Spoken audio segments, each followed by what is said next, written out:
மதிமுகவுக்கு மங்கிய திருச்சி வெற்றி வாய்ப்பு.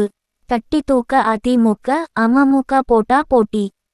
திமுக கூட்டணியில் திருச்சி நாடாளுமன்ற தொகுதியில் போட்டியிடும் மதிமுக முதன்மை செயலாளர் துரை வைகோ வெற்றி பெறுவாரா என்ற கேள்வி அரசியல் வட்டாரத்தில் விஸ்வரூபம் எடுத்துள்ளது.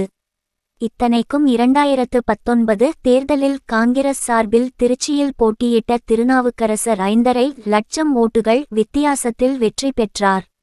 இந்த முறையும் அவர் திருச்சியை காங்கிரசுக்கு ஒதுக்கும்படி டெல்லி மேலிடம் மூலம் திமுக தலைமைக்கு அழுத்தமும் கொடுத்தார்.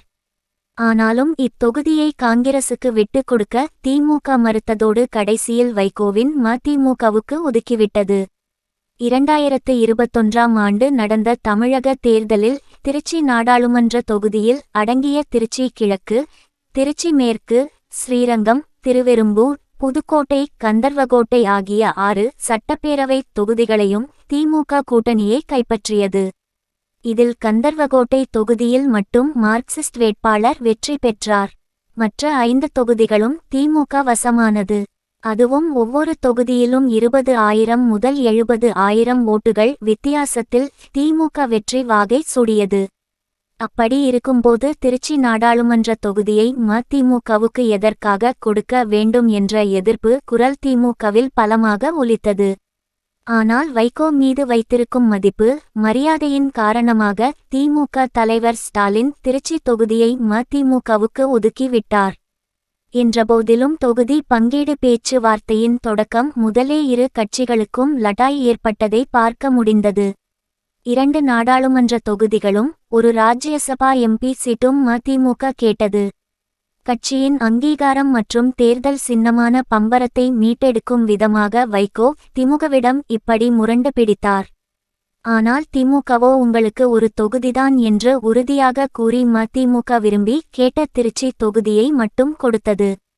அப்போதும் கூட எங்களது கட்சியின் சின்னமான பம்பரத்தில்தான் நிற்போம், திமுக சின்னத்தில் போட்டியிட மாட்டோம் என்று வைகோவின் மகன் துரை வைகோ அடம் பிடித்தார். தலைமை தேர்தல் ஆணையத்திடமும் பம்பரம் சின்னத்தை ஒதுக்கும்படி கோரிக்கையும் விடுத்தார். ஆனால் தேர்தல் ஆணையமோ அதற்கு மறுத்துவிட்டது. 2 தொகுதிகளில் போட்டியிட்டால்தான் பம்பரம் சின்னத்தை ஒதுக்குவது பற்றி பரிசீலிக்க முடியும். ஒரு தொகுதிக்காக அது சாத்தியமில்லை என்று கையை விரித்து விட்டது.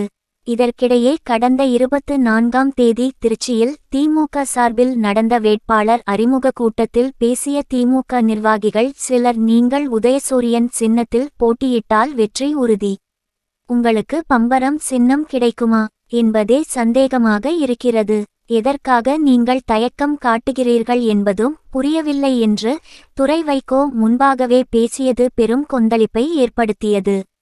இதை கேட்டதும் அவர் கொதித்து போனார். திருச்சி தொகுதியை முழுமையாக தன் கட்டுப்பாட்டில் வைத்திருக்கும் மூத்த அமைச்சர் KN நேரு மற்றும் அமைச்சர்கள் ரகுபதி, அன்பில் மகேஷ் ஆகியோர் முன்னிலையில் எனக்கு விருப்பம் இல்லாமல் கட்சிக்காக மட்டுமே தேர்தலில் நிற்கிறேன், அப்பா 30 வருடம் உழைத்து ஓடாக தேய்ந்து போய் விட்டார், அவர் ஒரு சகாப்தம், செத்தாலும் எங்களுக்கு தனி சின்னம்தான், நான் சுயமரியாதைக்காரன், வேறு எந்த சின்னத்திலும் போட்டியிட மாட்டோம் என்று ஆவேசமாக முழங்கினார்.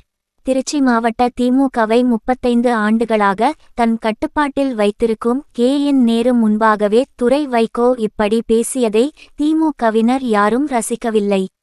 அமைச்சர் நேரு மனது வைத்தால்தான் திருச்சி தொகுதியில் வெற்றி பெறவே முடியும் என்ற நிலை இருக்கும்போது வைகோ மகனின் இந்த பேச்சு திமுக மீது அணுகுண்டு வீசியது போலவே இருந்தது.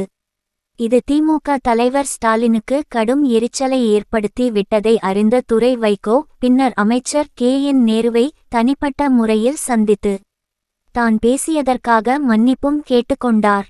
அத்துடன் திருச்சி தொகுதியில் வெற்றி பெறுவதற்கு தங்களது முழு ஒத்துழைப்பும் வேண்டும் என்ற கோரிக்கையும் வைத்துள்ளார். இதில் KN நேரு சமாதானம் அடைந்தாரா இல்லையா என்பது இதுவரை வெளிப்படையாக தெரியவில்லை. ஆனால் அவருடைய தீவிர ஆதரவாளர்கள் மத்தியில் துரை வைகோ மீதான கோபம் இன்னும் தணிந்ததாக தெரியவில்லை. இது அவருக்கு தேர்தலில் பாதகமான நிலையைத்தான் ஏற்படுத்தும் என்பது வெளிப்படையாகவே தெரிகிறது. அதே நேரம் தற்போது திமுக சின்னத்தில் போட்டியிட முடியாமலும் பம்பரம் சின்னம் கிடைக்காமலும் தேர்தல் ஆணையம் ஒதுக்கும் சின்னத்தில்தான் திருச்சியில் போட்டியிட வேண்டிய கட்டாயம் மதிமுகவுக்கு ஏற்பட்டுள்ளது. திமுகவுடன் இப்படி முட்டல் மோதல் ஏற்பட என்ன காரணம் என்பது குறித்து அரசியல் பார்வையாளர் கூறுவது இதுதான்.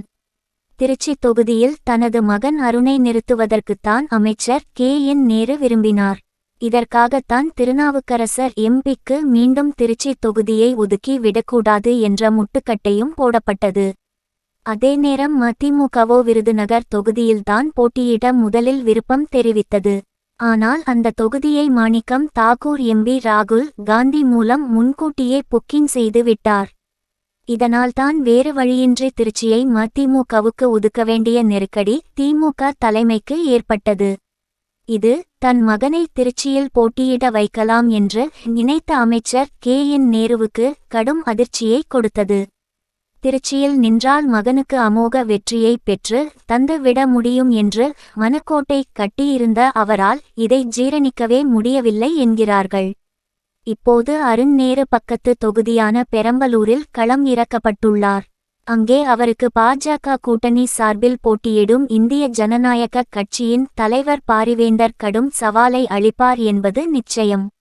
அதனால் அமைச்சர் நேருவின் ஆதரவாளர்களில் பெரும்பாலானோர் பெரம்பலூருக்கு உட்பட்ட லால்குடி, குளித்தலை, முசிறி, மண்ணச்சநல்லூர், துறையூர், பெரம்பலூர் சட்டப்பேரவை தொகுதிகளில் முகாமிட்டு தீவிர பிரச்சாரத்தில் ஈடுபட்டு வருகின்றனர். இதனால் திருச்சி தொகுதியில் துரை வைகோவிற்கு குறைந்த அளவிலேயே திமுகவினர் தேர்தல் பணியாற்றி வருவதாக கூறப்படுகிறது. அவருக்கு காங்கிரஸ் கட்சி நிர்வாகிகள், தொண்டர்களின் ஒத்துழைப்பும் சரி வர கிடைக்கவில்லை என்பது வெளிப்படையாகவே தெரிகிறது. ஏனென்றால் காங்கிரஸ் விரும்பி கேட்ட தொகுதிகளில் திருச்சியும் ஒன்று.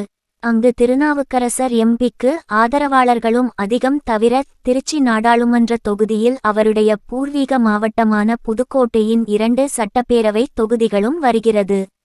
எனவே விசிக, இந்திய கம்யூனிஸ்ட், மார்க்சிஸ்ட் கட்சியினரையே தேர்தல் பிரச்சாரத்திற்கு துரை வைகோ முழுமையாக நம்பியிருக்க வேண்டி உள்ளது.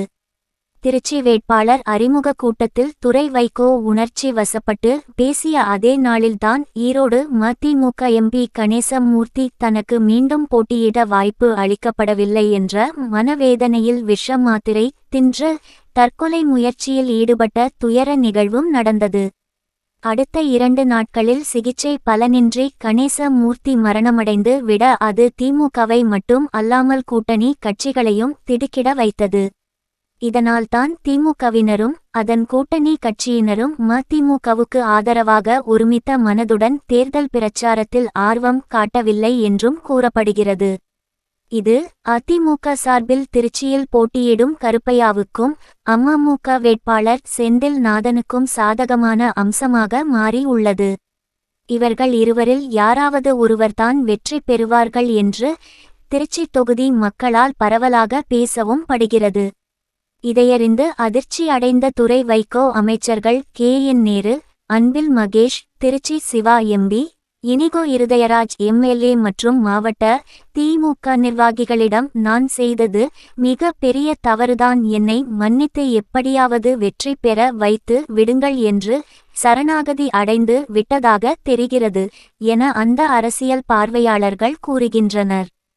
துரை வைகோ போட்டியிடும் முதல் தேர்தலே இதுதான்.